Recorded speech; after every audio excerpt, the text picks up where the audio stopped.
next two World Championships. We go to Oklahoma in 2026 and then Laseo in 2027. Very popular. I'd be happy to go to both of those places, Ros. Like to come with you.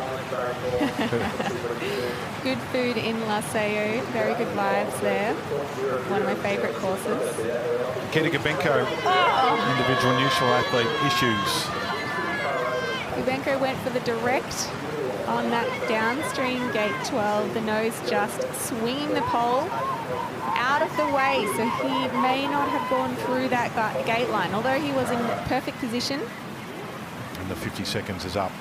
So the judges have decided that that wasn't clear passage. The rules are the whole head and part of the boat have to be between the poles. That was very unfortunate.